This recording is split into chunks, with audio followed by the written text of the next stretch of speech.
ಜನ ಕೂಲ್ ಆಗಿದ್ದಾರೆ. ಆದರೆ ವರುಣ ಸೃಷ್ಟಿಸ್ತಾ ಇರುವಂತಹ ಅವಾಂತರಗಳು ಕೆಲವರಲ್ಲಿ ನಡುಕವನ್ನ ಹುಟ್ಟಿಸಿದೆ.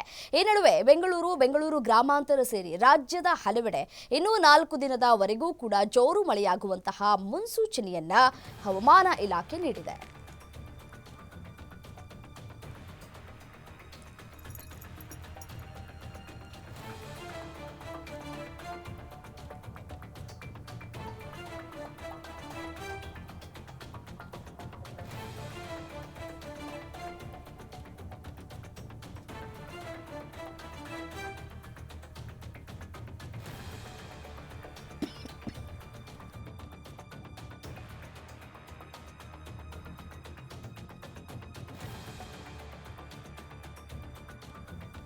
ಬಳ್ಳಾರಿ ನಗರ ಹಾಗೂ ಗ್ರಾಮಾಂತರ ಪ್ರದೇಶಗಳಲ್ಲಿ ಭಾರೀ ಮಳೆಯಾಗಿದ್ದು ಜನರು ಕಂಗಾಲಾಗಿದ್ದಾರೆ. ನಿರಂತರವಾಗಿ ಸುರಿದಂತಹ ಮಳೆಯಿಂದ ತಗ್ಗು ಪ್ರದೇಶದಲ್ಲಿ ನೀರು ನಿಂತಿದ್ದು ಜನಜೀವನ ಅಸ್ತವ್ಯಸ್ತವಾಗಿದೆ. ಜಿಲ್ಲಾ ಕ್ರೀಡಾಂಗಣ ರಸ್ತೆ ಹಾಗೂ ಸತ್ಯನಾರಾಯಣಪೇಟೆಯ ರೈಲ್ವೆ ಕೆಳ ಸೇತುವೆಯಲ್ಲಿ ನೀರು ನಿಂತಿದ್ದು ಸಂಚಾರಕ್ಕೆ ಅಡಚಣೆಯಾಗಿದೆ. ವಾಹನ ಸವಾರರು ಪರ್ಯಾಯ ರಸ್ತೆಗಳಲ್ಲಿ ಸಂಚರಿಸುವಂತಹ ಸ್ಥಿತಿ ನಿರ್ಮಾಣವಾಗಿದೆ. ಹುಬ್ಬಳ್ಳಿ ಧಾರವಾಡ ನಗರದಲ್ಲಿ ವರುಣನ ಆರ್ಭಟ ಮುಂದುವರೆದಿದೆ. ರೋಡಿನ ಮಧ್ಯದಲ್ಲಿ ಮಳೆ ನೀರು ತುಂಬಿ ಹರಿತಾ ಇದ್ದು ತಗ್ಗು ಪ್ರದೇಶಗಳಲ್ಲಿ ಮನೆಗಳಿಗೆ ನೀರು ನುಗ್ಗುವ ಆತಂಕ ಶುರುವಾಗಿದೆ. ಸದ್ಯ ಮುಖ್ಯ ರಸ್ತೆಗಳು ನೀರಿನಿಂದ ಜಲಾವೃತವಾಗಿವೆ. ಮತ್ತೊಂದು ಕಡೆ ದಾವಣಗೆರೆಯಲ್ಲೂ ಕೂಡ ಭಾರೀ ಮಳೆಯಾಗಿದ್ದು ಕೆಲವೆಡೆ ವರುಣನ ಅವಾಂತರ ಸೃಷ್ಟಿಯಾಗಿದೆ. ಭಾರೀ ಮಳೆಗೆ ಹೊನ್ನಾಳಿ ತಾಲೂಕಿನ ಕುಂಬಳೂರು ಗ್ರಾಮದಲ್ಲಿ ಭತ್ತದ ಬೆಳೆ ಸಂಪೂರ್ಣವಾಗಿ ಕೊಚ್ಚಿ ಹೋಗಿದೆ. ಕಳೆದ ರಾತ್ರಿ ಸುರಿದ ಮಳೆಗೆ ಗ್ರಾಮದಲ್ಲಿನ ಸುಮಾರು 1,000 ಎಕರೆಗಿಂತ ಅಧಿಕ ಭತ್ತದ ಬೆಳೆ ಜಲಾವೃತವಾಗಿದೆ. ಅಡಿಕೆ ತೋಟಗಳಿಗೂ ಮಳೆ ನೀರು ನುಗ್ಗಿದ್ದು ರೈತರು ಕಂಗಾಲಾಗಿದ್ದಾರೆ.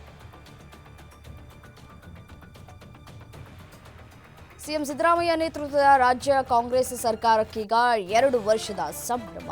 ಸರ್ಕಾರಕ್ಕೆ 2 ವರ್ಷ ಪೂರ್ಣಗೊಳ್ತಾ ಇದ್ದಂತೆ ಕಾಂಗ್ರೆಸ್ ಪಾಳ್ಯದಲ್ಲಿದೀಗ ಸಚಿವ ಸಂಪುಟ ಪುನರ್ರಚನೆಯ ಕೂಗು ಜೋರಾಗಿ ಕೇಳಿ ಬರ್ತಾ ಇದೆ. ಸಿದ್ದು ಸಂಪುಟಕ್ಕೆ ಸೇರ್ಪಡೆಯಾಗುವುದಕ್ಕೆ ಮೊದಲಿನಿಂದಲೇ ಲಾಬಿ ಮಾಡ್ತಾ ಇದ್ದ ಶಾಸಕರು ಮತ್ತೆ ಸಂಪುಟಕ್ಕೆ ಸೇರೋದಕ್ಕೆ ಸರ್ಕಸ್ ನಡೆಸ್ತಾ ಇದ್ದಾರೆ. ಈ ಬಾರಿಯಾದರೂ ಪಕ್ಷ ನಿಷ್ಠೆ ಹಿರಿತನ ಆಧರಿಸಿ ಸಚಿವ ಸ್ಥಾನವನ್ನ ನೀಡಿ ಅಂತ ಶಾಸಕರು ಒತ್ತಡವನ್ನ ಹಾಕ್ತಾ ಇದ್ದಾರೆ. 2 ವರ್ಷಗಳ ನಂತರ ಗ್ಯಾರಂಟಿ ಬಂದ್ ಆಗುತ್ತೆ ಎಂಬ ಚರ್ಚೆ ವಿಚಾರಕ್ಕೆ ಸಚಿವ ಸತೀಶ್ ಜಾರಕಿಹೊಳಿ ಪ್ರತಿಕ್ರಿಯೆ ಕೊಟ್ಟಿದ್ದಾರೆ. ಬೆಳಗಾವಿಯಲ್ಲಿ ಮಾತನಾಡಿದ ಅವರು ಬಿಜೆಪಿಯವರು ಡೇ 1 ನಿಂದ ಗ್ಯಾರಂಟಿ ಬಂದ್ ಆಗತ್ತೆ ಅಂತ ಹೇಳ್ತಾ ಇದ್ದಾರೆ. ಇದು 2 ವರ್ಷದಿಂದ ನಡೀತಾನೆ ಇದೆ, ಇನ್ನು 3 ವರ್ಷ ಹೀಗೆ ನಡೆಯುತ್ತೆ, ಸುಳ್ಳು ಹೇಳುವ ಪ್ರಯತ್ನವನ್ನ ಬಿಜೆಪಿಯವರು ಮಾಡ್ತಾನೆ ಇರ್ತಾರೆ ಅಂತ ವಾಗ್ದಾಳಿಯನ್ನು ನಡೆಸಿದ್ದಾರೆ. ಹಿಂದೂ ಕಾರ್ಯಕರ್ತ ಸುಹಾಸ್ ಶೆಟ್ಟಿ ಹತ್ಯೆ ಪ್ರಕರಣಕ್ಕೆ ಸಂಬಂಧಪಟ್ಟಂತೆ ಮಂಗಳೂರು ಪೊಲೀಸರು ತನಿಖೆಯನ್ನ ಚುರುಕುಗೊಳಿಸಿದ್ದಾರೆ. ಕೇಸ್ಗೆ ಸಂಬಂಧಪಟ್ಟಂತೆ ಮತ್ತೆ 3 ಆರೋಪಿಗಳನ್ನು ಬಂಧಿಸಿದ್ದು ಒಟ್ಟು ಅರೆಸ್ಟ್ ಆದವರ ಸಂಖ್ಯೆ 11ಕ್ಕೆ ಏರಿಕೆಯಾಗಿದೆ. ಮತ್ತೊಂದು ಕಡೆ ಸುಹಾಸ್ ಶೆಟ್ಟಿ ಆರೋಪಿಗಳ ಮೇಲೆ ಪ್ರತೀಕಾರದ ದಾಳಿ ನಡೆಯುವ ಆತಂಕ ಇದೆ. ಹೀಗಾಗಿ ಎಲ್ಲಾ ಬಂಧಿತ ಆರೋಪಿಗಳನ್ನು ರಾಜ್ಯದ ವಿವಿಧ ಬೇರೆ ಬೇರೆ ಜೈಲುಗಳಿಗೆ ಶಿಫ್ಟ್ ಮಾಡಲಾಗಿದೆ. ಬೆಳಗಾವಿಯಲ್ಲಿ ಧಾರ್ಮಿಕ ಗ್ರಂಥದ ಬಗ್ಗೆ ಅವಹೇಳನ ಪ್ರಕರಣ ಹಿನ್ನೆಲೆ ಶಹಾಪುರ ಠಾಣೆ ಎದುರು ಉದ್ವಿಗ್ನ ಪರಿಸ್ಥಿತಿ ನಿರ್ಮಾಣವಾಗಿತ್ತು. ಸಾವಿರಾರು ಮುಸ್ಲಿಂ ಯುವಕರು ಠಾಣೆಗೆ ಮುತ್ತಿಗೆ ಹಾಕುವುದಕ್ಕೆ ಯತ್ನಿಸಿದ್ರು. ಕಾಮೆಂಟ್ ಮಾಡಿದವನನ್ನ ಬಂಧಿಸುವಂತೆ ಒತ್ತಾಯಿಸಿದ್ರು. ಈ ವೇಳೆ ಡಿಸಿಪಿ ರೋಹನ್ ಜಗದೀಶ್ ಸ್ಥಳಕ್ಕೆ ಆಗಮಿಸಿ ಯುವಕರ ಮನವೊಲಿಸಿ ಪರಿಸ್ಥಿತಿಯನ್ನ ತಿಳಿಗೊಳಿಸಿದ್ದಾರೆ. ಧರ್ಮಸ್ಥಳದ ಮೂಲದ ಏರೋಸ್ಪೇಸ್ ಎಂಜಿನಿಯರ್ ನಿಗೂಢ ರೀತಿಯಲ್ಲಿ ಸಾವನ್ನಪ್ಪಿದ ಘಟನೆ ಪಂಜಾಬ್ನಲ್ಲಿ ನಡೆದಿದೆ.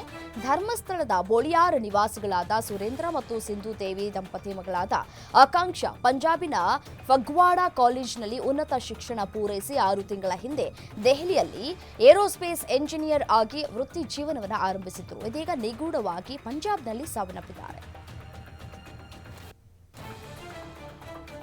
ದೇವಸ್ಥಾನಗಳಲ್ಲಿ ಕಳ್ಳತನ ಮಾಡ್ತಾ ಇದ್ದ ಆರೋಪಿಗಳನ್ನು ಚಿಕ್ಕಬಳ್ಳಾಪುರ ಪೊಲೀಸರು ಬಂಧಿಸಿದ್ದಾರೆ. ರಾತ್ರಿ ವೇಳೆ ಸಂಚು ಹಾಕಿ ದೇವಸ್ಥಾನಗಳಲ್ಲಿ ಕಳ್ಳತನ ಮಾಡ್ತಾ ಇದ್ರು. ನಾಗೇಶ್ ಮತ್ತು ಮಧು ಅಂತ ಹೇಳಿ ಆರೋಪಿಗಳನ್ನು ಅರೆಸ್ಟ್ ಮಾಡಲಾಗಿದ್ದು ಆರೋಪಿಗಳಿಂದ ಬೈಕನ್ನು ವಶಕ್ಕೆ ಪಡೆದುಕೊಂಡಿದ್ದಾರೆ. ಚಿಕ್ಕಬಳ್ಳಾಪುರ ಗ್ರಾಮಾಂತರ ಪೊಲೀಸ್ ಠಾಣೆಯಲ್ಲಿ ಪ್ರಕರಣ ದಾಖಲಾಗಿದೆ. ಕೃಷಿ ಹೊಂಡದಲ್ಲಿ ಈಜಲು ಹೋಗಿ ಯುವಕ ಸಾವನ್ನಪ್ಪಿರುವ ಘಟನೆ ಧಾರವಾಡ ತಾಲೂಕಿನ ಮಾರಡಗಿ ಗ್ರಾಮದ ಅಲ್ಲಿ ನಡೆದಿರುವಂತಹ ಘಟನೆ ಇದು. 24 ವರ್ಷದ ಕಲ್ಮೇಶ್ ಗರಗದ್ ಮೃತಪಟ್ಟಿರುವಂತಹ ಯುವಕ ಅಂತ ಹೇಳಿ ಗುರುತಿಸಲಾಗಿದೆ. ಘಟನೆಗೆ ಸಂಬಂಧಪಟ್ಟಂತೆ ಧಾರವಾಡ ಗ್ರಾಮೀಣ ಪೊಲೀಸ್ ಠಾಣಾ ವ್ಯಾಪ್ತಿಯಲ್ಲಿ ಪ್ರಕರಣ ದಾಖಲಾಗಿದೆ. ಮಂಗಳೂರಿನಲ್ಲಿ ಸರ್ಕಾರಿ ಬಸ್ ಮತ್ತು ಲಾರಿ ಮುಖಾಮುಖಿ ಡಿಕ್ಕಿಯಾಗಿದ್ದರಿಂದ 4 ಗಂಭೀರವಾಗಿ ಗಾಯವಾಗಿದ್ದಾರೆ. ಲಾರಿ ಚಾಲಕ ಸೇರಿ 4 ಗಂಭೀರವಾಗಿ ಗಾಯಗಳಾಗಿದ್ದು, ಸುಬ್ರಹ್ಮಣ್ಯ ಸಮೀಪದ ಗುಂಡ್ಯದಲ್ಲಿ ಈ ಒಂದು ಘಟನೆ ನಡೆದಿದೆ. ಬೆಂಗಳೂರಿನಿಂದ ಧರ್ಮಸ್ಥಳಕ್ಕೆ ಕೆಎಸ್ಆರ್ಟಿಸಿ ಬಸ್ ತೆರಳುತ್ತಾ ಇತ್ತು. ಅಪಾಯಕಾರಿ ತಿರುವಿನಲ್ಲಿ ಎದುರಿನಿಂದ ವೇಗವಾಗಿ ಬರ್ತಾ ಇದ್ದ ಲಾರಿಗೆ ಬಸ್ ಡಿಕ್ಕಿ ಹೊಡೆದಿದೆ. ಭೀಕರ ರಸ್ತೆ ಅಪಘಾತದಿಂದ ಸಂಚಾರ ಅಸ್ತವ್ಯಸ್ತವಾಗಿದೆ. ಕೊಡಲಿಯಿಂದ ಬೈಕ್ ಸವಾರನಿಗೆ ವ್ಯಕ್ತಿಯೊಬ್ಬ ಧಮಕಿ ಹಾಕಿರುವ ಘಟನೆ ಕಲಬುರಗಿ ನಗರದ ಜಗತ್ ಸರ್ಕಲ್ನಲ್ಲಿ ನಡೆದಿದೆ. ಬೈಕ್ ಕಟ್ ಹೊಡೆದಿದ್ದಕ್ಕೆ ಕೊಡಲಿ ತೆಗೆದು ಬೈಕ್ ಸವಾರನಿಗೆ ಧಮಕಿ ಹಾಕಿದ್ದಾನೆ. ಇಲ್ಲಿಂದ ಹೋಗು, ಇಲ್ಲ ನಿನ್ನ ಇಲ್ಲೇ ಕಲಾಸ ಮಾಡ್ತೇನೆ ಅಂತ ಅವಾಚ್ಯ ಶಬ್ದಗಳಿಂದ ಕೂಡ ನಿಂದಿಸಿದ್ದಾನೆ. ಸದ್ಯ ಸಾಮಾಜಿಕ ಜಾಲತಾಣದಲ್ಲಿ ವಿಡಿಯೋ ಸಖತ್ ವೈರಲ್ ಆಗಿದೆ. ಯುದ್ಧ ಮತ್ತು ತುರ್ತು ಪರಿಸ್ಥಿತಿ ಎದುರಿಸುವುದು ಹೇಗೆ ಎನ್ನುವ ಬಗ್ಗೆ ಬ್ಲಾಕ್ಔಟ್ ಅಣಕು ಪ್ರದರ್ಶನವನ್ನು ಬೆಳಗಾವಿಯಲ್ಲಿ ಕೈಗೊಳ್ಳಲಾಗಿದೆ. ಯುದ್ಧದ ಭೀತಿ ಮತ್ತು ತುರ್ತು ಪರಿಸ್ಥಿತಿ ನಿರ್ವಹಣೆ ಬಗ್ಗೆ ತಿಳಿಸಿಕೊಡಲಾಗಿದೆ. ಸೈರನ್ ಆರಂಭ ಆಗ್ತಾ ಇದ್ದಂತೆ ಹನುಮಾನ್ ನಗರದಲ್ಲಿ ವಿದ್ಯುತ್ ಲೈಟ್ ಆಫ್ ಮಾಡಿ 15 ನಿಮಿಷಗಳ ಕಾಲ ಬ್ಲಾಕ್ಔಟ್ ಮಾಡಿ ಅಣಕು ಪ್ರದರ್ಶನವನ್ನು ನಡೆಸಲಾಗಿದೆ. ಆಪರೇಷನ್ ಸಿಂಧೂರ್ ನಿಯೋಗವು 7 ತಂಡಗಳಾಗಿ 32 ದೇಶಗಳಿಗೆ ಮತ್ತು ಬ್ರಸೆಲ್ಸ್ನಲ್ಲಿ ಇರುವಂತಹ EU ಪ್ರಧಾನ ಕಚೇರಿಗೆ ಭೇಟಿಯನ್ನು ನೀಡಲಿದೆ. ಭಯೋತ್ಪಾದನೆಯನ್ನ ನಿಭಾಯಿಸುವ ಭಾರತದ ಸಂಕಲ್ಪವನ್ನು ವ್ಯಕ್ತಪಡಿಸುವುದು ಈ ರಾಜತಾಂತ್ರಿಕ ಸಂಪರ್ಕ ಕಾರ್ಯಾಚರಣೆಯ ಮುಖ್ಯ ಉದ್ದೇಶವಾಗಿದೆ. ಭಾರತ ಸರ್ಕಾರವು ರಾಷ್ಟ್ರೀಯ ಭದ್ರತೆಯ ವಿಷಯದಲ್ಲಿ ಅಪರೂಪದ ಹೆಜ್ಜೆಯಾಗಿ ಎಲ್ಲ ಪಕ್ಷಗಳನ್ನು ಒಟ್ಟುಗೂಡಿಸಿದೆ.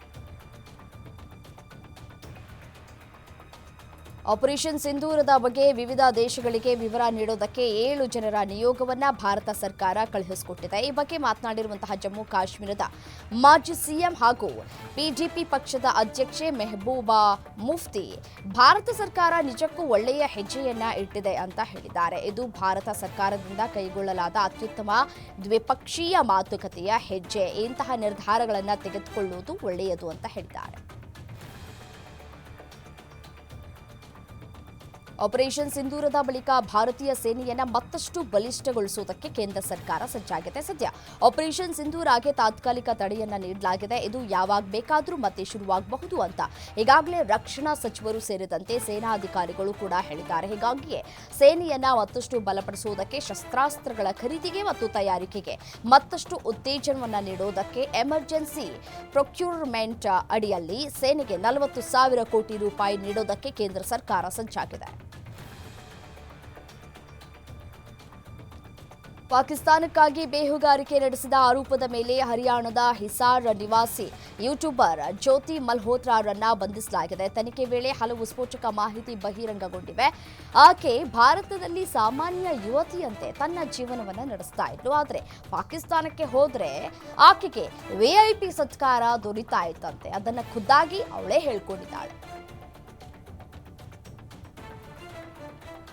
ಭಾರತೀಯ ಸೇನೆಯ ಆಪರೇಷನ್ ಸಿಂಧೂರ್ ಕಾರ್ಯಾಚರಣೆ ಬಗ್ಗೆ ಆಕ್ಷೇಪಾರ್ಹ ಪೋಸ್ಟ್ ಹಂಚಿಕೊಂಡಿದ್ದ ಹರಿಯಾಣದ ಸೋನಿಪತ್ ಅಶೋಕ ವಿಶ್ವವಿದ್ಯಾನಿಲಯದ ಅಸೋಸಿಯೇಟ್ ಪ್ರೊಫೆಸರ್ ಅಲಿ ಖಾನ್ ಮೊಹಮ್ಮದಾಬಾದ್ನ ಪೊಲೀಸರು ದಿಲ್ಲಿಯಲ್ಲಿ ಬಂಧಿಸಿದ್ದಾರೆ. ಆಪರೇಷನ್ ಸಿಂಧೂರ್ ಕಾರ್ಯಾಚರಣೆ ಬಗ್ಗೆ ಪತ್ರಿಕಾಗೋಷ್ಠಿಯಲ್ಲಿ ಮಾಹಿತಿ ನೀಡಿದ್ದ ಮಹಿಳಾ ಅಧಿಕಾರಿಗಳಾದ ಕರ್ನಲ್ ಸೋಫಿಯಾ ಖುರೇಶಿ ಮತ್ತು ವಿಂಗ್ ಕಮಾಂಡರ್ ವ್ಯೋಮಿಕಾ ಸಿಂಗ್ ವಿರುದ್ಧ ಮೊಹಮ್ಮದಾಬಾದ್ ಪೋಸ್ಟ್ ಅನ್ನು ಹಂಚಿಕೊಂಡಿದ್ದಾರೆ.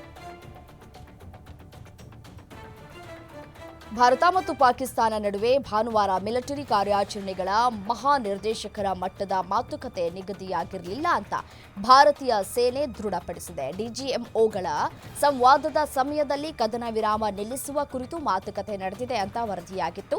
ಎರಡೂ ದೇಶಗಳ ನಡುವಿನ ಕದನ ವಿರಾಮ ಒಪ್ಪಂದವು ಮೇ 18ರಂದು ಕೊನೆಗೊಳ್ಳುತ್ತದೆ ಅಂತ ಕೆಲ ಮಾಧ್ಯಮ ವರದಿಗಳು ಸೂಚಿಸಿದ ನಂತರ ಈ ಸ್ಪಷ್ಟೀಕರಣ ಬಂದಿದೆ. ಆಪರೇಷನ್ ಸಿಂಧೂರ್ ಅಡಿಯಲ್ಲಿ ನಡೆಸಲಾದ ಮಿಲಿಟರಿ ಕಾರ್ಯಾಚರಣೆಯ ಹೊಸ ದೃಶ್ಯಗಳನ್ನು ಭಾರತೀಯ ಸೇನೆ ಹಂಚಿಕೊಂಡಿದೆ. ಸೇನೆಯ ವೆಸ್ಟರ್ನ್ ಕಮಾಂಡ್ ಸಾಮಾಜಿಕ ಮಾಧ್ಯಮ ವೇದಿಕೆ ಎಕ್ಸ್ನಲ್ಲಿ ಪೋಸ್ಟ್ ಮಾಡಿದ ಈ ವಿಡಿಯೋದಲ್ಲಿ ಪಾಕಿಸ್ತಾನಿ ಪ್ರದೇಶ ಮತ್ತು ಗಡಿಯುದ್ದಕ್ಕೂ ಭಯೋತ್ಪಾದಕ ಲಾಂಚ್ ಪ್ಯಾಡ್ಗಳನ್ನು ಗುರಿಯಾಗಿಸಿಕೊಂಡು ಫಿರಂಗಿ ಶೆಲ್ ದಾಳಿ ಮತ್ತು ಕ್ಷಿಪಣಿ ದಾಳಿಯ ದೃಶ್ಯಗಳಿವೆ. ಆಪರೇಷನ್ ಸಿಂಧೂರ ಸಕ್ಸಸ್ ಬೆನ್ನಲ್ಲೇ ಬಿಜೆಪಿ ನಾಯಕರು ದೇಶಾದ್ಯಂತ ತಿರಂಗ ಯಾತ್ರೆಯನ್ನು ಆರಂಭಿಸಿದ್ದಾರೆ. ಭಾರತೀಯ ಸೈನಿಕರಿಗೆ ಗೌರವ ಸಲ್ಲಿಸುವುದಕ್ಕೆ ಬಿಜೆಪಿ ತಿರಂಗ ಯಾತ್ರೆಯನ್ನು ನಡೆಸ್ತಾ ಇದೆ. ಗುಜರಾತಿನ ಅಹಮದಾಬಾದ್ನಲ್ಲಿ ನಡೆದ ತಿರಂಗ ಯಾತ್ರೆಗೆ ಕೇಂದ್ರ ಸಚಿವ ಅಮಿತ್ ಶಾ ಚಾಲನೆಯನ್ನು ನೀಡಿದ್ದಾರೆ. ಸಾವಿರಾರು ಬಿಜೆಪಿ ಕಾರ್ಯಕರ್ತರು, ಮುಖಂಡರು, ಶಾಸಕರು ತಿರಂಗ ಯಾತ್ರೆಯಲ್ಲಿ ಭಾಗಿಯಾಗಿದ್ದರು. ಆಪರೇಷನ್ ಸಿಂಧೂರ ವೇಳೆ ಜಮ್ಮು ಕಾಶ್ಮೀರದಲ್ಲಿ ಸಾವಿರಾರು ಬಂಕರ್ಗಳನ್ನು ನಿರ್ಮಾಣ ಮಾಡಲಾಗ್ತಾ ಇದೆ. ಅಪ್ರಚೋದಿತ ಗುಂಡಿನ ದಾಳಿ ನಡೆಸಿದ ಪಾಕಿಸ್ತಾನ ಅನೇಕ ರೀತಿಯಲ್ಲಿ ಹಾನಿ ಮಾಡಿದೆ, ನಾಗರಿಕರ ಮೇಲೆ ದಾಳಿ ಇಟ್ಟಿದೆ. ಇದರಿಂದಾಗಿಯೇ ಸಾವಿರಾರು ಬಂಕರ್ಗಳನ್ನು ನಿರ್ಮಾಣ ಮಾಡಲಾಗ್ತಾ ಇದೆ. ಪಾಕಿಸ್ತಾನ ಯಾವಾಗ ಏನ್ ಮಾಡುತ್ತೆ ಅಂತ ನಂಬೋದಕ್ಕೆ ಸಾಧ್ಯವಿಲ್ಲ ಅಂತ ಜಮ್ಮು ಕಾಶ್ಮೀರದ ಬಿಜೆಪಿ ವಕ್ತಾರೆ ರಕ್ಷಣಾ ಅಂದ್ರಾಬಿ ಹೇಳಿದ್ದಾರೆ. ಆಕಾಶ್ ಆನಂದ್ ಮಾಯಾವತಿಯವರ ವಿಶ್ವಾಸ ಕಳೆದುಕೊಳ್ಳುವ ಹಾಗೂ ಗಳಿಸುವ ಕೆಲಸ ಮಾಡ್ತಲೇ ಇರ್ತಾರೆ. ಬಿಎಸ್ಪಿ ಮುಖ್ಯಸ್ಥೆ ಮಾಯಾವತಿ ಅವರ ಸೋದರಳಿಯ ಆಕಾಶ್ ಆನಂದ್ ಮತ್ತೊಮ್ಮೆ ಮುಖ್ಯವಾಹಿನಿಯ ರಾಜಕೀಯಕ್ಕೆ ಮರಳಿದ್ದಾರೆ. ಆಕಾಶ್ ಆನಂದ್ ಅವರನ್ನ ಬಿಎಸ್ಪಿಯ ರಾಷ್ಟ್ರೀಯ ಸಂಯೋಜಕರನ್ನಾಗಿ ಮಾಯಾವತಿ ನೇಮಿಸಿದ್ದಾರೆ. ಭಾರತದಲ್ಲಿ ನಡೆದ ಹಲವು ಪ್ರಮುಖ ಭಯೋತ್ಪಾದಕ ದಾಳಿಗಳ ಮಾಸ್ಟರ್ ಮೈಂಡ್ ಲಷ್ಕರ್ ಎ ತೊಯ್ಬಾದ ಪ್ರಮುಖ ಕಾರ್ಯಕರ್ತ ಸೈಫುಲ್ಲಾ ಖಾಲಿದ್ನನ್ನ ಪಾಕಿಸ್ತಾನದ ಸಿಂಧ್ ಪ್ರಾಂತ್ಯದಲ್ಲಿ ಹೊಡೆದು ಉರುಳಿಸಲಾಗಿದೆ ಅಂತ ವರದಿಯಾಗಿದೆ. ಕೆಲವು ಅಪರಿಚಿತರು ಆತನ ಮೇಲೆ ದಾಳಿ ನಡೆಸಿ ಕೊಂದು ಹಾಕಿದ್ದಾರೆ ಎನ್ನಲಾಗಿದೆ. ಖಾಲಿದ್ ಭಾರತದಲ್ಲಿ ನಡೆದ 3 ಪ್ರಮುಖ ಭಯೋತ್ಪಾದಕ ದಾಳಿಗಳ ಪ್ರಮುಖ ಮಾಸ್ಟರ್ ಮೈಂಡ್ ಅನಿಸಿಕೊಂಡಿದ್ದ. ಹೈದರಾಬಾದ್ನಲ್ಲಿ ಭಾರೀ ಅಗ್ನಿ ಅವಘಡ ಸಂಭವಿಸಿ 17 ಮಂದಿ ಸಾವನ್ನಪ್ಪಿದ್ದಾರೆ. ಚಾರ್ಮಿನಾರ್ ಗುಲ್ಜಾರ್ ಹೌಸ್ನಲ್ಲಿ ಈ ಒಂದು ಘಟನೆ ನಡೆದಿದೆ. 17 ಮಂದಿ ಸಜೀವ ದಹನವಾಗಿದ್ದರೆ ಹಲವರು ಗಂಭೀರವಾಗಿ ಗಾಯವಾಗಿದ್ದಾರೆ. ನಿದ್ರೆಯಲ್ಲಿದ್ದಾಗಲೇ ಹಲವರು ಸಾವನ್ನಪ್ಪಿದ್ದಾರೆ. ಶಾರ್ಟ್ ಸರ್ಕ್ಯೂಟ್ನಿಂದ ಅವಘಡ ಸಂಭವಿಸಿದೆ ಅಂತ ಶಂಕಿಸಲಾಗಿದೆ. ಮಹಾರಾಷ್ಟ್ರದಲ್ಲಿ ಭೀಕರ ಅಗ್ನಿ ದುರಂತ ಸಂಭವಿಸಿದ್ದು 3 ಮಹಿಳೆಯರು, ಮಕ್ಕಳು ಸೇರಿ 8 ಮಂದಿ ಮೃತಪಟ್ಟಿದ್ದಾರೆ. ಸೋಲಾಪುರ ಜಿಲ್ಲೆಯ ಬಟ್ಟೆ ಕಾರ್ಖಾನೆಯೊಂದರಲ್ಲಿ ಭಾನುವಾರ ಈ ಅವಘಡ ಸಂಭವಿಸಿದೆ ಅಂತ ಮೂಲಗಳಿಂದ ಮಾಹಿತಿ ಸಿಕ್ಕಿದೆ. ಸೋಲಾಪುರ ಎಂಐಡಿಸಿಯ ಅಕ್ಕಲ್ಕೋಟ್ ರಸ್ತೆಯಲ್ಲಿರುವ ಸೆಂಟ್ರಲ್ ಟೆಕ್ಸ್ಟೈಲ್ ಮಿಲ್ಸ್ನಲ್ಲಿ ಬೆಳಗಿನ ಜಾವ 3:45ರ ಸುಮಾರಿಗೆ ಶಾರ್ಟ್ ಸರ್ಕ್ಯೂಟ್ನಿಂದ ಬೆಂಕಿ ಕಾಣಿಸಿಕೊಂಡಿದೆ ಅಂತ ಪೊಲೀಸರು ತಿಳಿಸಿದ್ದಾರೆ. ದಿಬಾಂಗ್ ಕಣಿವೆಯ ಪಕ್ಕದ ಪ್ರದೇಶದಲ್ಲಿ ಶನಿವಾರ 12 ಕಿಲೋಮೀಟರ್ ಆಳದಲ್ಲಿ 3.4 ತೀವ್ರತೆಯ ಭೂಕಂಪ ಸಂಭವಿಸಿತ್ತು. ಇದಾದ ಬಳಿಕ ಭಾನುವಾರ ಮುಂಜಾನೆ ದಿಬಾಂಗ್ ಕಣಿವೆಯಲ್ಲಿ ಮತ್ತೆ ಭೂಕಂಪನ ಉಂಟಾಗಿದೆ. 3.8 ತೀವ್ರತೆಯ ಭೂಕಂಪ ಸುಮಾರು 10 ಕಿಲೋಮೀಟರ್ ಆಳದಲ್ಲಿ ಕಂಪನ ಆಗಿದೆ. ಆಂಧ್ರಪ್ರದೇಶದ ಅನ್ನಮಯ್ಯ ಜಿಲ್ಲೆಯ ಬಾಲಂವರಿಪಲ್ಲಿ ಗ್ರಾಮದಲ್ಲಿ ಕಾರೊಂದು ನಿಯಂತ್ರಣ ತಪ್ಪಿ ಬಾವಿಗೆ ಬಿದ್ದು ಕರ್ನಾಟಕದ 3 ಮೃತಪಟ್ಟಿದ್ದಾರೆ. ಮೃತರನ್ನ ಕರ್ನಾಟಕದ ಚಿಂತಾಮಣಿ ಬಳಿಯ ತಂಡುಪಲ್ಲಿ ಮೂಲದವರಾದ ಲೋಕೇಶ್ ಚಲಪತಿ ಮತ್ತು ಶಿವಣ್ಣ ಅಂತ ಗುರುತಿಸಲಾಗಿದೆ. ಕಾರಿನಲ್ಲಿದ್ದಂತಹ 5 ಪ್ರಯಾಣಿಕರಲ್ಲಿ ಕರ್ನಾಟಕದ 3 ಮೃತಪಟ್ಟಿದ್ದು 2 ಪ್ರಾಣಾಪಾಯದಿಂದ ಪಾರಾಗಿದ್ದಾರೆ. ಶೀಘ್ರದಲ್ಲಿಯೇ 20 ರೂಪಾಯಿ ಮುಖಬೆಲೆಯ ಹೊಸ ನೋಟುಗಳನ್ನು ಚಲಾವಣೆಗೆ ತರುವುದಾಗಿ ಭಾರತೀಯ ರಿಸರ್ವ್ ಬ್ಯಾಂಕ್ ತಿಳಿಸಿದೆ. ಈ ಹೊಸ ನೋಟ್ನಲ್ಲಿ ಈಗಿನ ಆರ್ಬಿಐ ಗವರ್ನರ್ ಸಂಜಯ್ ಮಲ್ಹೋತ್ರಾ ಅವರ ಸಹಿ ಇರಲಿದೆ. ಬಿಡುಗಡೆಯಾಗಲಿರುವಂತಹ ಹೊಸ ನೋಟು ನೂತನ ಗವರ್ನರ್ ಅವರ ಸಹಿಯನ್ನ ಹೊರತುಪಡಿಸಿ ದೇಶದಲ್ಲಿ ಈಗ ಚಲಾವಣೆಯಲ್ಲಿ ಇರುವಂತಹ ನೋಟುಗಳ ವಿನ್ಯಾಸದಂತೆಯೇ ಇರಲಿದೆ ಅಂತ ಪ್ರಕಟಣೆಯಲ್ಲಿ ತಿಳಿಸಿದೆ. ಅರ್ಚಕರೊಬ್ಬರು ದೇವರ ಪ್ರಸಾದವನ್ನ ಒಡಿಶಾದ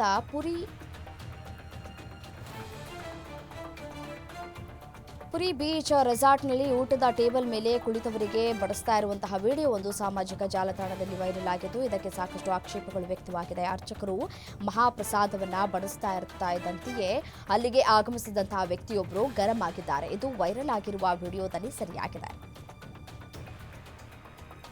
ಭಾರತೀಯ ಬಾಹ್ಯಾಕಾಶ ಸಂಸ್ಥೆ ಇತ್ತೀಚೆಗಷ್ಟೇ ಶ್ರೀಹರಿಕೋಟಾದ ಸತೀಶ್ ಧವನ್ ಸ್ಪೇಸ್ ಸೆಂಟರ್ನಿಂದ PSLV C61 ಎಂಬ ಪೋಲಾರ್ ಉಪಗ್ರಹ ಉಡಾವಣೆ ವಿಫಲವಾಗಿದೆ. ಈ ಬಗ್ಗೆ ಇಸ್ರೋ ಸ್ಪಷ್ಟೀಕರಣ ನೀಡಿದೆ. ಉಡಾವಣೆಯ ವ್ಯವಸ್ಥೆಯ ಪ್ರಕ್ರಿಯೆಯ ವಿಶ್ಲೇಷಣೆಯಲ್ಲಿ ವೈಫಲ್ಯವಾಗಿದೆ. ಈ ಒಂದು ಸೋಲು ನಮಗೆ ಮುಂದಿನ ಯೋಜನೆಗೆ ದೊಡ್ಡ ಪಾಠವಾಗಲಿದೆ. ನಾವು ತಪ್ಪಿದ್ದಲ್ಲಿ ಏನೆಲ್ಲ ಸರಿಪಡಿಸಿಕೊಳ್ಳಬೇಕು ಅನ್ನೋದರ ಬಗ್ಗೆ ಸ್ಪಷ್ಟತೆ ಸಿಗಲಿದೆ ಅಂತ ಇಸ್ರೋ ಹೇಳಿದೆ. ಆಪರೇಷನ್ ಸಿಂಧೂರದ ಬಳಿಕ ಭಾರತ ತನ್ನ ಸೇನೆಯನ್ನು ಮತ್ತಷ್ಟು ಬಲಿಷ್ಠಪಡಿಸೋದಕ್ಕೆ 40,000 ಕೋಟಿ ರೂಪಾಯಿಯನ್ನು ಬಿಡುಗಡೆ ಮಾಡೋದಕ್ಕೆ ಸಜ್ಜಾಗಿದೆ.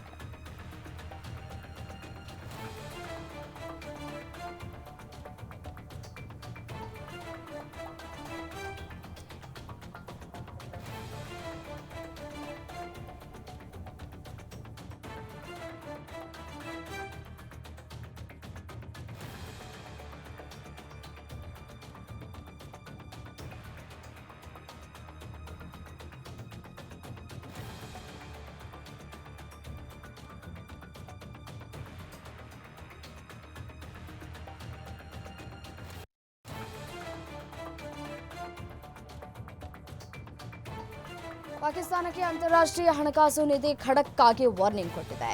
$ಬಿಲಿಯನ್ ಸಾಲ ಕೊಟ್ಟ IMF ಪಾಕಿಸ್ತಾನಕ್ಕೆ 11 ಷರತ್ತುಗಳನ್ನು ವಿಧಿಸಿದೆ. 17.6 ಟ್ರಿಲಿಯನ್ ರೂಪಾಯಿಗಳ ಹೊಸ ಬಜೆಟ್ಗೆ ಸಂಸತ್ತಿನ ಅನುಮೋದನೆ, ವಿದ್ಯುತ್ ಬಿಲ್ಗಳ ಮೇಲಿನ ಸಾಲ, ಸೇವಾ ಸರ್ಚಾರ್ಜ್ನಲ್ಲಿ ಹೆಚ್ಚಳ, 3 ವರ್ಷಗಳಿಗಿಂತ ಹೆಚ್ಚು ಹಳೆಯದಾದ ಬಳಕೆ ಮಾಡಿದಂತಹ ಕಾರುಗಳ ಆಮದಿನ ಮೇಲಿನ ನಿರ್ಬಂಧ, ವಿಶೇಷ ತಂತ್ರಜ್ಞಾನಗಳ ಬಗ್ಗೆ ಯಾವ ಹಂತದ ಯೋಜನೆ ರೂಪಿಸಲಾಗಿದೆ, ಇವೆಲ್ಲ ವಿವರಗಳನ್ನು ನಮಗೆ ನೀಡಬೇಕು ಅಂತ IMF ಸೂಚನೆಯನ್ನು ಕೊಟ್ಟಿದೆ.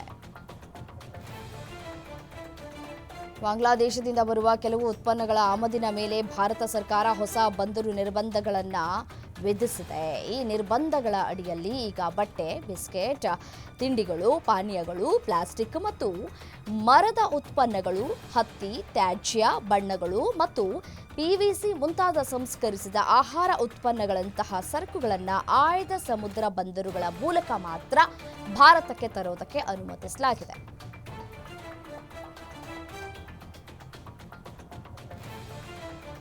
ಬಾಂಗ್ಲಾದೇಶದ ಜನಪ್ರಿಯ ನಟಿ ನುಸ್ರಾತ್ ಫರಿಯಾರನ್ನ ಬಾಂಗ್ಲಾದೇಶ ಪೊಲೀಸರು ಬಂಧಿಸಿದ್ದಾರೆ. ಬಾಂಗ್ಲಾದೇಶದ ಮಾಜಿ ಪ್ರಧಾನಿ ಶೇಖ್ ಹಸೀನಾ ಅವರ ಬಯೋಪಿಕ್ ಸಿನಿಮಾದಲ್ಲಿ ಮುಖ್ಯ ಪಾತ್ರವನ್ನ ನಿರ್ವಹಿಸಿದ್ದು ಅಂತ ಹೇಳಿ ತಿಳಿದು ಬಂದಿದೆ. Mujeeb the making of nation ಎಂಬ ಚಿತ್ರದಲ್ಲಿ ನುಸ್ರಾತ್ ಅವರನ್ನ ರವಿವಾರ ಢಾಕಾ ಏರ್ಪೋರ್ಟ್ನಲ್ಲಿ ಬಂಧಿಸಲಾಗಿದೆ. ಆದರೆ ಬಂಧಿಸೋದಕ್ಕೆ ಕಾರಣವನ್ನ ಬೇರೆ ಹೇಳಲಾಗ್ತಾ ಇದೆ.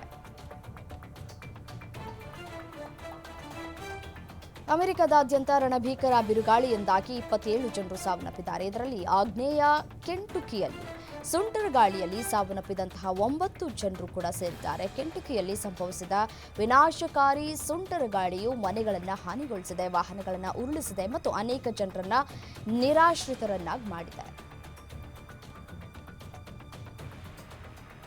200ಕ್ಕೂ ಅಧಿಕ ಪ್ರಯಾಣಿಕರನ್ನ ಹೊತ್ತೊಯ್ತಾ ಇದ್ದ ಮೆಕ್ಸಿಕನ್ ನೌಕಾಪಡೆಯ ಹಡಗು ನ್ಯೂಯಾರ್ಕ್ ನಗರದ ಬ್ರೂಕ್ಲಿನ್ ಸೇತುವೆಗೆ ಅಪ್ಪಳಿಸಿದ ಪರಿಣಾಮ ಕನಿಷ್ಠ 19 ಜನರು ಗಾಯಗೊಂಡಿದ್ದಾರೆ. ಇದರಲ್ಲಿ 4 ಸ್ಥಿತಿ ಗಂಭೀರವಾಗಿದೆ ಅಂತ ನ್ಯೂಯಾರ್ಕ್ ಮೇಯರ್ ಎರಿಕ್ ಆಡಮ್ಸ್ ಪತ್ರಿಕಾಗೋಷ್ಠಿಯಲ್ಲಿ ತಿಳಿಸಿದ್ದಾರೆ. ಆದರೆ ಅಪಘಾತದ ಕಾರಣ ಇನ್ನೂ ಕೂಡ ಸ್ಪಷ್ಟವಾಗಿಲ್ಲ.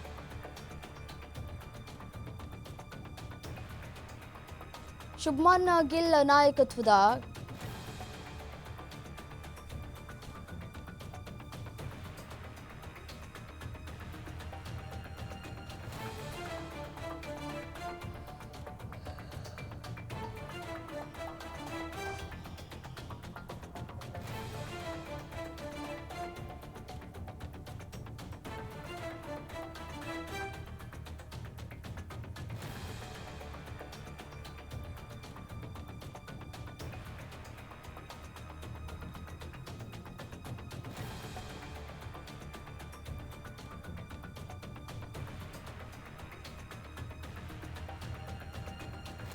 ಶುಭ್ಮನ್ ಗಿಲ್ ನಾಯಕತ್ವದ ಗುಜರಾತ್ ಟೈಟಾನ್ಸ್ ತಂಡವು ಡೆಲ್ಲಿ ಕ್ಯಾಪಿಟಲ್ಸ್ ವಿರುದ್ಧ 10 ವಿಕೆಟ್ಗಳ ಅಮೋಘ ಗೆಲುವನ್ನು ಸಾಧಿಸಿ ಐಪಿಎಲ್ 2025ರ ಪ್ಲೇ ಆಫ್ಗೆ ಅರ್ಹತೆಯನ್ನು ಪಡೆದುಕೊಂಡಿದೆ. ಸಾಯಿ ಸುದರ್ಶನ್ ಅವರ ಅದ್ಭುತ ಶತಕ ಮತ್ತು ಗಿಲ್ ಅವರ 93 ರನ್ಗಳ ಅಜೇಯ ಇನ್ನಿಂಗ್ಸ್ ಈ ಗೆಲುವಿಗೆ ಪ್ರಮುಖ ಕಾರಣ ಆಗಿದೆ.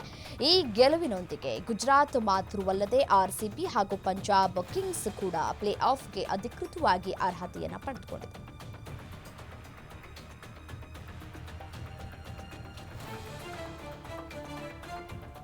ಪಂಜಾಬ್ ಕಿಂಗ್ಸ್ ತಂಡ ರಾಜಸ್ಥಾನ್ ರಾಯಲ್ಸ್ ವಿರುದ್ಧ 10 ರನ್ಗಳ ರೋಚಕ ಗೆಲುವನ್ನು ಸಾಧಿಸಿದೆ. ಈ ಮೂಲಕ ಐಪಿಎಲ್ ಟೂರ್ನಿಯ ಅಂಕಪಟ್ಟಿಯಲ್ಲಿ 2ನೇ ಸ್ಥಾನಕ್ಕೆ ಲಗ್ಗೆ ಇಟ್ಟಿದೆ. 220 ರನ್ಗಳ ಬೃಹತ್ ಗುರಿಯನ್ನ ಬೆನ್ನಟ್ಟಿದಂತಹ ರಾಜಸ್ಥಾನ್ ರಾಯಲ್ಸ್ ಪರ ಧ್ರುವ್ ಜುರೆಲ್ ಕೊನೆಯ ಓವರ್ವರೆಗೂ ಕೂಡ ಕಠಿಣ ಹೋರಾಟವನ್ನು ನಡೆಸಿದ್ರು. ಆದರೂ ಆರ್ಆರ್ ತಂಡವನ್ನು ಗೆಲ್ಲಿಸುವುದಕ್ಕೆ ಸಾಧ್ಯವಾಗಲಿಲ್ಲ. ಈ ಟೂರ್ನಿಯಲ್ಲಿ ರಾಜಸ್ಥಾನ್ ರಾಯಲ್ಸ್ ತಂಡದ 10ನೇ ಸೋಲು ಇದಾಗಿದೆ.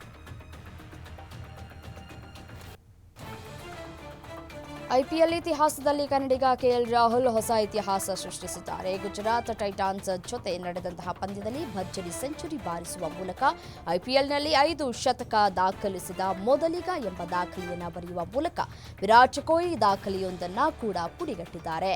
ಗುಜರಾತ್ ವಿರುದ್ಧ ಬ್ಯಾಟಿಂಗ್ಗೆ ಇಳಿದ ಕೆಎಲ್ ರಾಹುಲ್ 64 ಬಾಲ್ಗಳಿಗೆ 122 ರನ್ ಅನ್ನು ಬಾರಿಸಿದರು.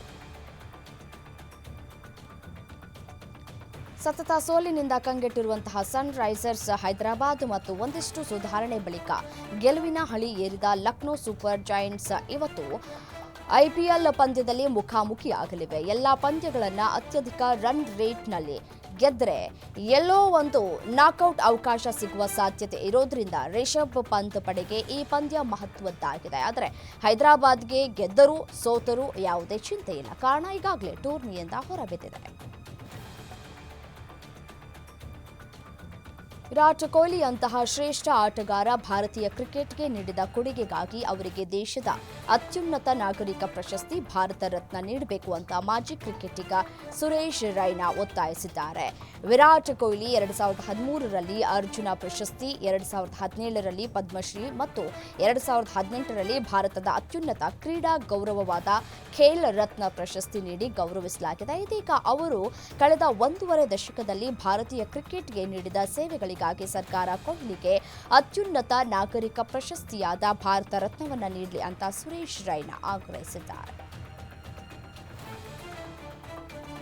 ಆಪರೇಷನ್ ಸಿಂಧೂರ ಬಗ್ಗೆ ವಿವಿಧ ದೇಶಗಳಿಗೆ ವಿವರಣೆ ನೀಡುವುದಕ್ಕೆ ಕೇಂದ್ರ ಸರ್ಕಾರ ಎಲ್ಲ ಪಕ್ಷದ ಸಂಸದರನ್ನ ಸೇರಿಸಿ 7 ಜನರ ನಿಯೋಗ ರಚಿಸಿದೆ. ಇದರಲ್ಲಿ ಕಾಂಗ್ರೆಸ್ನಿಂದ ಶಶಿ ತರೂರನ್ನ ಆಯ್ಕೆ ಮಾಡಲಾಗಿದೆ. ಆದರೆ ಗೌರವ್ ಗೊಗೊಯ್ ಪಾಕಿಸ್ತಾನದ ಐಎಸ್ಐ ಜೊತೆ ಸಂಪರ್ಕ ಹೊಂದಿದ್ದಾರೆ ಅಂತ ಆರೋಪ ಕೇಳಿಬಂದಿತ್ತು. ಇದರ ಬಗ್ಗೆ ಮಾತನಾಡಿದ ಅಸ್ಸಾಂನ ಸಿಎಂ ಹಿಮಂತ ಬಿಸ್ವಾ ಸರ್ಮಾ, ಗೌರವ್ ಗೊಗೊಯ್ ಐಎಸ್ಐ ಆಹ್ವಾನದ ಮೇರೆಗೆ ಪಾಕಿಸ್ತಾನಕ್ಕೆ ಹೋಗಿದ್ರು. ನಮ್ಮ ಬಳಿ ಅವರಿಗೆ ಐಎಸ್ಐ ಕಳುಹಿಸಿದ ಆಮಂತ್ರಣ ಪತ್ರಿಕೆಯ ದಾಖಲೆ ಇದೆ ಅಂತ ಕೂಡ ಹೇಳಿದ್ದಾರೆ.